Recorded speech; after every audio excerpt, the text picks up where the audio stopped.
Finally, I am back on the internet. There apparently was a pole that fell down, and this new internet company that we have, they don't operate like the last one. And it is always just a mess for a little bit. But I'm finally back, and I haven't really missed a lick because I made some videos whenever, well, at least one video whenever I was down. But there's a friend of mine that always watches my videos, and I want her to know that I may today be getting my telephone number changed. And I tried to call her last night, but I think she didn't recognize the number. I called twice.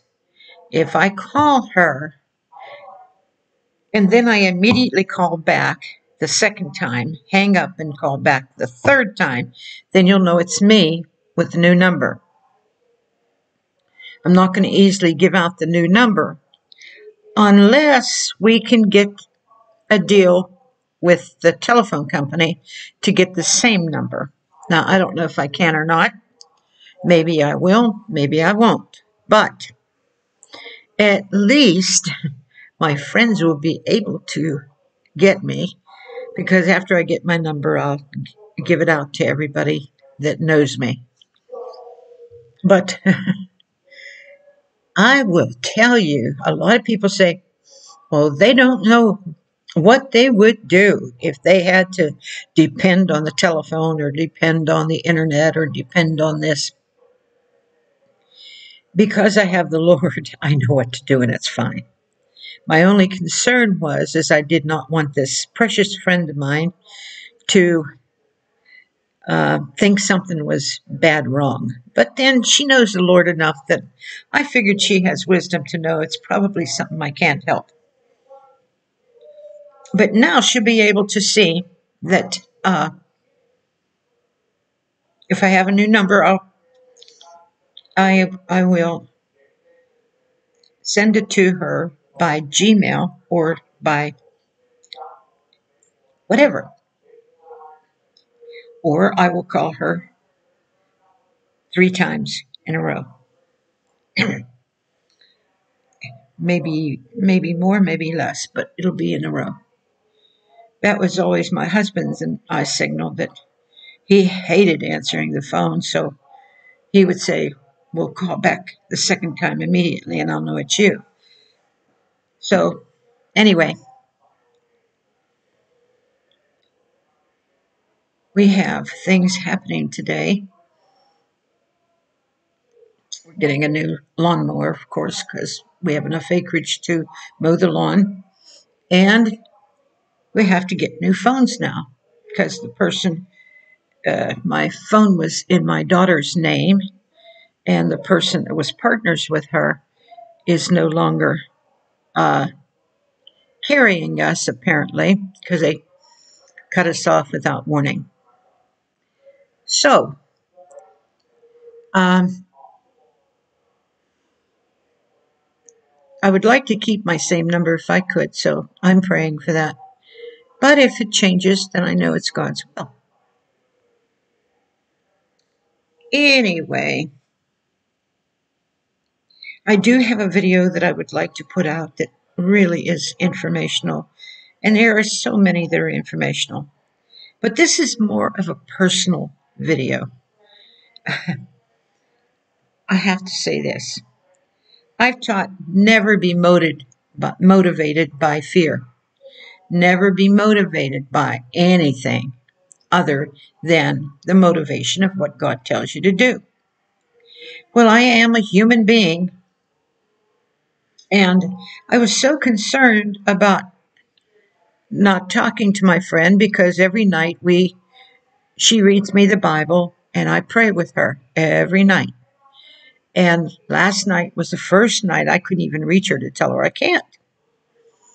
So I walked over to a neighbor's house and rang the doorbell, and they had one of those doorbells where they can talk to you and not even be there. She said she was in her car somewhere, and she said, well, she'll uh, she'll come by. Do you want me to stop by? She'll come by and let me use her phone. Well, she didn't stop by, and that's okay. That's her business. But it was starting to get late and starting to get dark, so I walked over there and rang the doorbell again, and she said, well, she hadn't had time, something came up, and that was fine also. So I went further down, and there's a neighbor that I do know. She's so sweet. She looks like she's 12 years old to me, and she has grown sons, and she is just a lovely young lady, which is what I'm used to. You know, good neighbors are good neighbors. And she was very kind, and she let me use her phone. And then it occurred to me as I'm calling Ruthie on this new number that she may never pick it up. So, because it's a different number. So anyway, I left there, came home. Now, this isn't very far walking, but I am legally blind. And it is in the dark, and there is no street lights right there. So I really, I could feel, I know there was no problem. And I come in the house, and I get a knock at the door, and it's the sheriff. And he says, are you all right? Very kind young man. Some people you just instantly like, and he was one of them. And I said, yeah. And he says, well, we got a report that someone said that you were out on the street knocking on doors, and they were concerned if you were all right making it home safe. And I thought, oh boy, I don't think I'm demented, and I don't think I don't remember things, and I don't think I can't find my way home. But that's okay. I mean, most people look at me, okay, I'm 80, that's great. I'm happy. I'm a happy 80-year-old. So I just said to him, I was concerned about a friend of mine, and I needed a phone, and I didn't mean to be a trouble to anybody. And he was just so sweet. And he was telling me how nice the neighborhood was, and he's absolutely right. This neighborhood is a good neighborhood. They're nice people. I mean, there's people walking by my house all the time, and sometimes I get to meet some of them, and they are just nice people. I enjoy them. Anyway, I thought, here I am, brand new in the neighborhood, and that poor lady that I knocked on her door, I don't blame her one bit. She's new in the neighborhood, and she doesn't know anybody. And, you never know who's going to ring your doorbell. And nowadays, you never know how it's going to happen. They might have an old lady standing at the door and be waiting to come in your house by pushing their way in past her. You never know, because sometimes that's what people do. And you have to have discernment. You have to understand that, and I'm truly regretting that I ever knocked on her door to trouble her at all, because she didn't need that in her life. So anyway, if anybody talks to her and hears this video, I humbly apologize to her for even troubling her. But sometimes, because I am tired and whatever, I was only thinking of my friend, and I should have thought of others. So now, today is the day we get the internet turned on, and we'll probably get new phones today. And I'll be able to listen to reading the Bible. And she had once told me, she says, if you ever don't have me read the Bible to you, I will probably suffer withdrawal. Because she enjoys it as much as I do. She really does. God knows what He is doing when He puts certain people together. God knows what he's doing when he puts certain people in a neighborhood. And I have never, ever really been real active with neighbors. The ones that surrounded me, like lived across from me and alongside of me, I rarely even knew them. And the nice thing about it is before I left that other place, I had two precious neighbors on either side. And that was great. I still miss them. I didn't know them all that long, but I still miss them because they were the one couple in particular was just such a dear couple. And when you meet the man of the house and he sits down and tells you how much he looks up to his wife and her walk with God, and he looks at you and says, "But me, he says he's more selfish." And I think, what a guy! What a guy! He's praying all the time. So God knows who these two people are, and they probably have the most two common names, but we'll pray for Debbie and Rich and their children. So those of you who know how to pray, just a special prayer for them today, because that is a lovely, lovely couple. There are so many human beings that are just, and each one of us are in different stage of understanding and growth. And that's why we're not to judge them. That's why we can't tell them, well, if you don't go my way, you're going to go to hell. I can't do that. I can't say that to you because I'm not the one that does that. And I'm not focused on who's going to hell. I'm focused on who's getting into heaven. See, there's a total different way of doing things, which is opposite of what we've been taught and told. You will see some people who give what they call news reports, and they're telling you what's going on, and this part of the administration is wrong, and that's all well and good. That's what they say. God says, if he whispers it in your ear, shout it on the rooftop. That's okay. There's nothing wrong with that. Reporting the truth. I'm not talking about opinions. I'm not talking about judgments. I'm not talking about saying you're going to be sorry. You're going to have this trouble. You're going to have problems. You know what? No one knows that because no one knows where you've gone. You could be real close to God, or you could be just newly saved, get on your knees and really cry out to God to change, and somebody come along and bam, they hit you with you're this and you're that, you did this and you did that. And suddenly it feels like you've lost everything. It feels like, what's the use? How can I explain to you how important it is not to judge according to the eyes?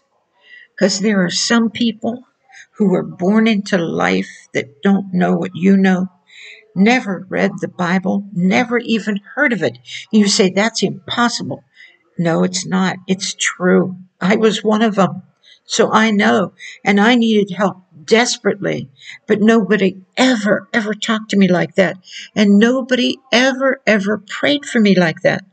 The 90% of the people that I came in contact with that thought perhaps I did something wrong or gossiped about it or talked to somebody else and somebody else reported to somebody else what they thought I did and somebody else said something else and this part of the family said this and that part of the family said that, and it all fed and fed and fed until you could not see that I didn't even know God, that I did not even know there was a God. And here they are, church every Sunday, nose up in the air. I teach in Sunday school. I do this. I've done that. And God says she deserves every bit she gets. And me, I'm sitting there innocent, not knowing and understanding none of it. And knowing I knew they were going according to what certain people told them so that they could save their face. But I wouldn't defend myself even then. Even as a sinner, I wouldn't go to them and try to explain. You don't, as a saint, you don't need to explain yourself to anybody. If you took it to God and God worked it out with you, and especially with me, He gave me the reasons why I was the way I was, why I thought the way I was, how to repent of it, how to be good and kind, how to be forgiving, how to forget it. Why in the world would I care that others would rip and tear me apart? That's why I said I went to a place where while they were cursing me, I was still loving them. I couldn't stop because I let God in. He knocked on the door and I let him in. These, I would say, I can't call them scenarios, but these things that I tell you are designed for you to question in your heart, just like the disciples did. When Jesus said, one of you will betray me, they said, is it I, Lord? That was phenomenal to me because they trusted him so much to know their heart that they would say, is it I? They did not trust themselves to know if they would make such a tragic mistake. And that was amazing to me. Instead of saying, well, I know it's not me. Well, I know if it's anybody, I know that it's Jim or John or James. I just know it. They didn't do that. Well, I saw Georgie boy over there and I saw him doing this and I saw him saying that. So I just know it can't be me. Attitude. Oh, fleshy attitude. Well, God says they're all going to suffer for it. There's consequences to everything. And if you don't pay the consequences, then you're a liar. You don't belong to Jesus Christ. Because my Bible says this and my Bible says that, all about you. Nothing about me. Nothing about how I think and feel being wrong, but it's all about you. Because you claim to be a Christian, you better get it right. But I don't claim to be anything, so therefore I don't have to get anything right. And I've heard people say this stuff. They not only think it, but they say it. And they say it many times in different ways. Our job as a Christian is to check it out here first so that we could give it out there to those that are like us, that are doing what we used to do. And that's why it says people get so puffed up. Well, all they like to do is drink and all they like to do is party and all they want is this and all they want is that. And never, ever consider, well, you know what? That's where you came from. What are you so angry about? Why are you so mad? There were years you didn't listen to the truth. Why are you so angry that they won't listen to the truth? What business is it of yours? I love that scripture in John where Jesus said, if I will that this man live till I come, what is that to thee? None of your business. When what you preach and teach is targeted to mind someone else's business, that's not a good thing. That's why I believe God has me do what I do so spontaneously. I never know what I'm going to say. He has it because it's not coming out of my thoughts. I don't I don't remember your life. I don't remember what you thought.